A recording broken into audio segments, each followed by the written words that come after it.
El Señor esté con vosotros. Y con tu espíritu. Lectura del Santo Evangelio según San Lucas. Gloria a ti, Señor.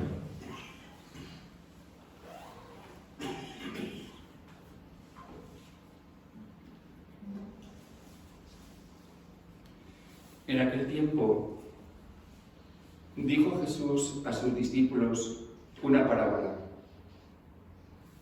Fijaos en la higuera y en todos los demás árboles. Cuando veis que ya echan brotes, conocéis por vosotros mismos que ya está llegando el verano. Igualmente vosotros, cuando veáis que suceden estas cosas, sabed que está cerca el reino de Dios. En verdad os digo que no pasará esta generación sin que todo esto suceda. El cielo y la tierra pasarán, pero mis palabras no pasarán. Palabra del Señor. Gloria a ti, Señor. Queridos hermanos, demos gracias al Señor por estar aquí juntos el último viernes de cada mes. Perdonad mi retraso, ha sido debido al dichoso navegador que me ha vuelto loco. Si os cuento por dónde me ha llevado, ni lo creeríais, pero bueno. O sea que gracias por vuestra paciencia. Y quisiera un poquito compartir con vosotros las lecturas de hoy, que son rarísimas, sobre todo la primera. Yo recuerdo, creo que os lo he contado en algún testimonio, fue en el año 1979, y que yo ya habíamos conocido la renovación en marzo de ese mismo año, y me gustó bastante, o mucho si queréis, me gustó mucho, pero luego después mi entusiasmo fue cediendo y me parecía pues que tampoco era para tanto. Ese verano, el verano de segundo debut, fui a casa y al volver, pues yo llegué un poquito más tarde que los otros chicos y yo estaba colocando mis cosas en el armario. Y uno de mi clase, que se llamaba Santiago Rodríguez Iglesias, que era el más trasto de todos, de verdad, muy gracioso, graciosísimo, pero más malo y más trasto. Bueno, pues ese verano, él había estado con 3 o 4 miembros del grupo de Valladolid, que también, fijaros, es que esto es increíble, también pertenecieron a una secta, la famosa secta de los niños de Dios, no sé si os suena, o también la familia del amor. Bueno, y yo recuerdo que este chico me empezó a hablar, pero con una convicción, con un énfasis. Pero mira, me enseñaba la Biblia. Yo decía, déjate en paz de Biblia, escucha la música, y de música. Que no, escucha, mira la Biblia. Oye, pues os lo prometo que me convirtió. Y me acuerdo que nos pasábamos los recreos hablando, ¿no? Y eso es lo que voy. Y él me hablaba mucho de un tal Moisés David, que era como el líder de la secta. Y también me decía, pues eso, que el fin del mundo estaba pronto para llegar. Por eso lo cuento. Y ciertamente para ese tipo de sectas les encanta, por supuesto, el libro del Apocalipsis y el libro de Daniel. Lo disfrutan como no podéis tener idea. Porque ven ahí todos los entresijos y lo interpretan y lo disfrutan. ¡Qué desastre!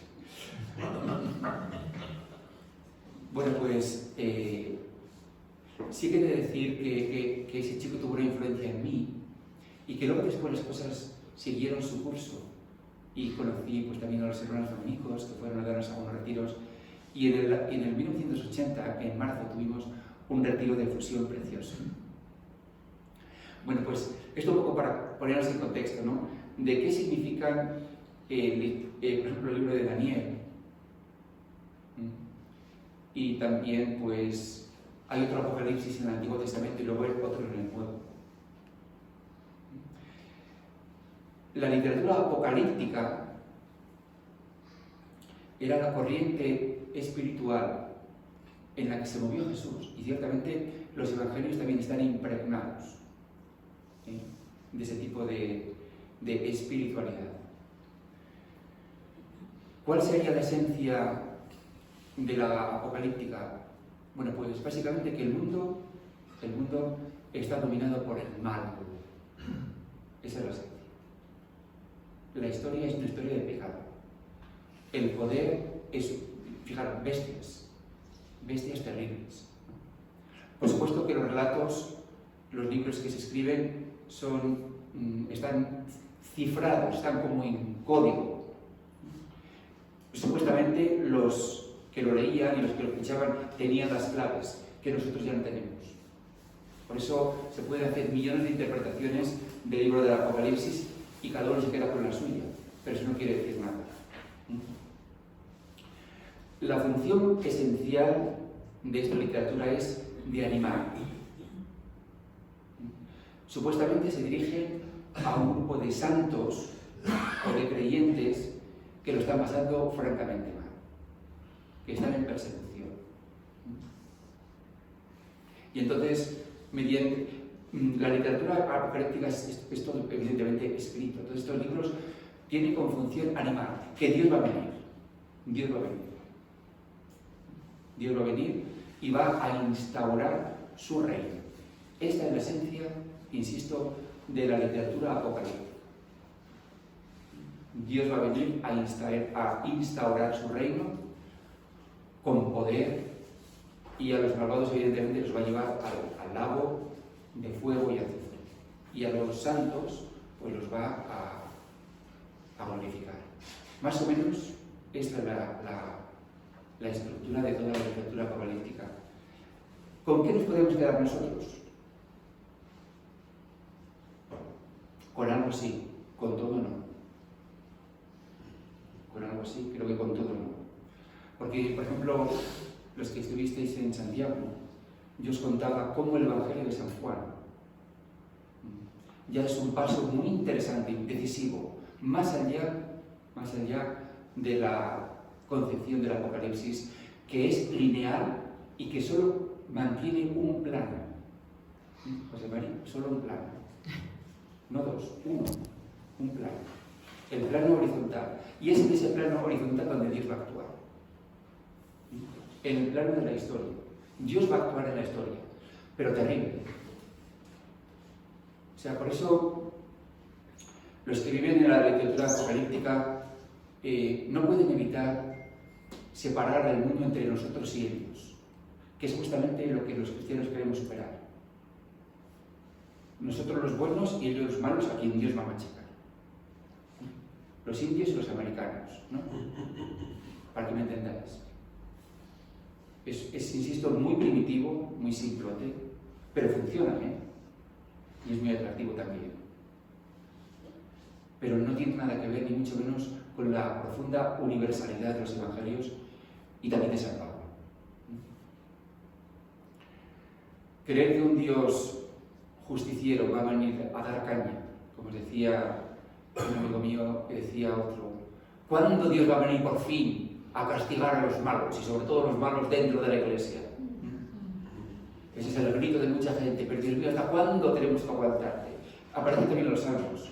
¿Cuánto tendremos que aguantar? ¿Cuándo vas a venir? Pero ha venido en debilidad. El pobrecito le dieron a él. Ahora tiene que venir él a dar. No a que le dé, sino a darle.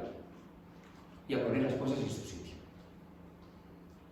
Esta es, insisto, la esperanza de los apocalípticos, que nosotros pues no podemos de ninguna manera, ¿no? Pues confirmar ni creer.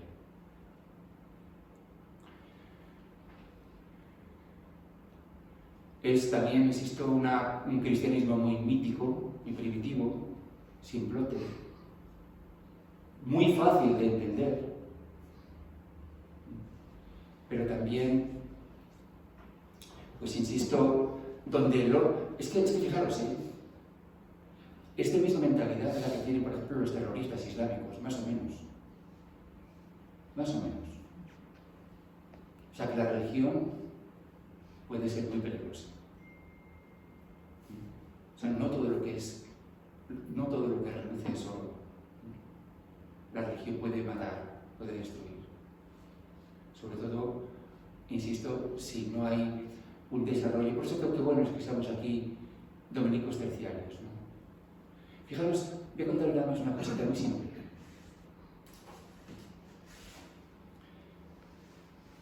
En una entrevista a un dominico francés, que no me acuerdo el nombre, pues él declaró, fijaros, nosotros desarrollamos la intelectualidad, nosotros estudiamos, somos intelectuales, estudiamos para proteger al espíritu. Lo voy a repetir porque es enjundioso. Si nosotros estudiamos, nosotros nos formamos, no es por el puro placer de ser un intelectual y ser reconocido y porque me encanta leer a Aristóteles o a Platón o a los filósofos. No. El objetivo es para proteger al espíritu. ¿Qué quiere decir esto? Pues que el espíritu siempre tiene que estar por encima de la razón, no por debajo. Lo que está por debajo de la razón, eso no es espíritu, eso es emoción. Y aunque sea muy intensa,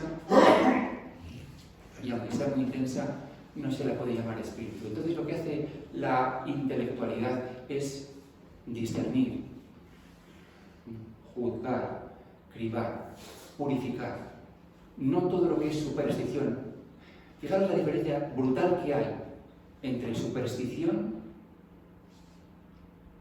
y una genuina experiencia espiritual. ¿Quién diferencia eso? Es que se parecen, ¿eh? Se parecen en que ambas no son racionales.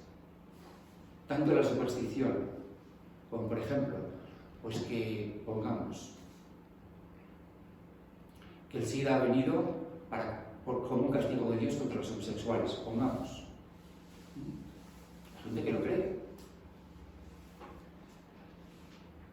Bueno, pues la superstición y la genuina experiencia espiritual se parecen, ambas en que no son racionales. ¿Cómo las podemos diferenciar? Pues únicamente con criterios, tenemos que intervenir con la razón.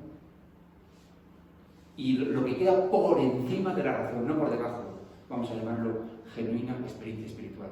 Por eso los dominicos tenemos que estudiar. No para ser académicos, no sería ese el objetivo, ni mucho menos. Es para purificar al espíritu.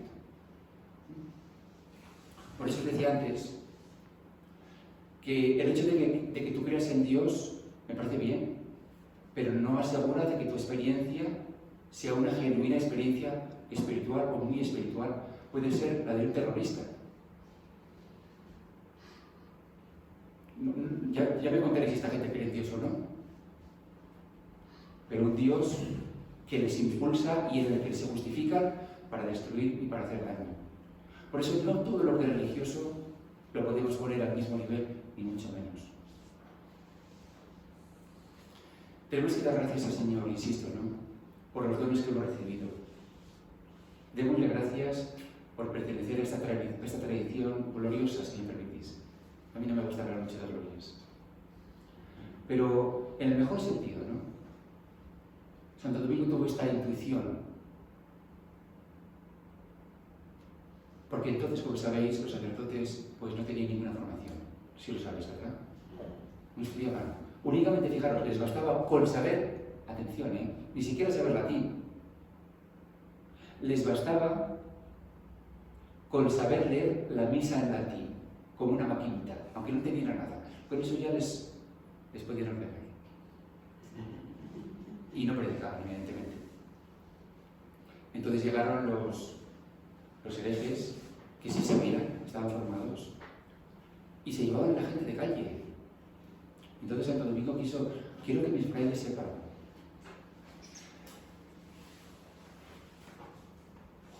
Cuando llegaba un novicio y al convento, ¿no?, y hablaba con Santo Domingo, Este lo estoy lleno de emoción. De emoción. Santo Domingo le decía, tranquilo, cálmate, estudia, que te vendrá bien. ¿Por qué? Bueno, pues porque tú puedes tener tu experiencia espiritual, que es el principio de todo, desde luego. Pero esa experiencia tiene que ser elaborada, simbolizada. Tiene que integrarse en la experiencia de la comunidad, de la Iglesia, del universo. Por eso estudiamos. Yo tengo que dar infinitas gracias a Dios, de verdad. Porque en los últimos, pues no lo sé, iba a decir esto, y no exagero, casi 40 años, me he estado nutriendo, ¿no?, de la experiencia religiosa de toda la humanidad. La mayor parte, por supuesto, cristiana y católica. Pero también, por ejemplo, pues, ¿qué le dices catolice? Tengo un gran maestro que se llama Aurobindo, un maestro hindú, que me encanta. También, pues he leído de taoísmo, de budismo, ¿no? Pero por supuesto, donde más me he nutrido ha sido en nuestra tradición. Y es una bendición, como digo, recibir cómo el Espíritu se ha manifestado, ¿no?, en otras personas, en otros tiempos, y ver que eso tiene que ver contigo.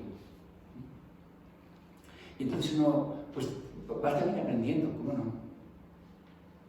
Y vas discerniendo, y vas viendo, pues, que hay matices, que hay valores, y que todo esto, pues, que tiene un sentido, ¿no?, que hay una progresión, que hay un camino espiritual. Por eso, mis palabras para vosotros son de ánimo. Esto es lo que podemos aprender también de la literatura apocalíptica, que Dios va a intervenir, pero no al modo que ellos pensaban. Otra cosa también es que Jesús adoptó el nombre de Hijo de Hombre, que aparece en el libro de Daniel, como una figura misteriosa. No quería ser reconocido como el Mesías, demasiado político, demasiado militar. Una figura misteriosa, el Hijo de Hombre. Pero en todo caso Jesús se nos presenta como siervo. Como siervo, he venido a servir, no a ser servido. Pues eso es un dominico también, un siervo, para servir al pueblo. No servimos limpiando pies, ni lavando a la gente, ni dando comida, como hacían otros y otras, ¿no? Siervos del Señor, las hermanas de Teresa de Calcuta, las hermanas de la Caridad. Nosotros, nuestro servicio es, pues eso, predicar. Predicar, que es lo que dice también el Evangelio, mi palabra no pasará. Pues ser capaces, ¿no?, de destilar ese espíritu que está, por supuesto, en la Sagrada Escritura y también en la tradición de toda la humanidad. A mí me parece un milagro, por ejemplo, que alguien escriba algo hace 500 años y que yo lo lea y que me toque y que pueda entender algo y que me guste. A mí me parece eso delicioso. Y yo por eso leo un poco los periódicos, ¿eh? Para los periódicos leo esto. No me pongo como ejemplo, ¿eh? Pero luego se lo digo a mi hermano, Manolo, ponme al tanto de todo. Y en media hora me pone al tanto de todo. Pero pues sí, yo dedico mi tiempo a leer estas cosas tan preciosas y tan maravillosas, ¿no? Y yo os invito a que lo hagáis también. A que cojáis libros espirituales, ¿no?, y que leáis. Y yo creo que esa es la mayor contribución que podemos hacer a la gente que vive a nuestro alrededor, ¿no? Compartir con ellos nuestra fe, pues ya aquello que nos da vida, purificar también nuestras creencias, nuestras concepciones, ¿no?, porque hay mucho que purificar. Y todo vivido desde el gozo, desde la paz, desde la abundancia. Esto sí que sí me gustaría enfatizar. Tú desde ahora ya debes sentirte bien. Desde ahora y desde ya. Estás bien, salvado, perdonado, abundante. Y porque estás bien, puedes estar mejor, ¿sí o no? Como estás bien, puedes estar mejor. pero nunca te sientas con escasez. Esa actitud es negativa. Destiérrala de ti. Ni te sientas excesivamente pecador, ni con faltas, no. Siéntete bien, tranquilo, con sosiego, con calma, abundante. Y como dice Jesús, no dice Jesús, al que tiene se le dará. ¿Y qué pasa al que no tiene? ¿Se le dará o no? Se le quitará todo lo que debe tener. Pues apréndete el cuento. Tú desde la abundancia, desde el tener, desde el sosiego, desde la paz, y te dará más. Gloria al Señor. Gloria al Señor.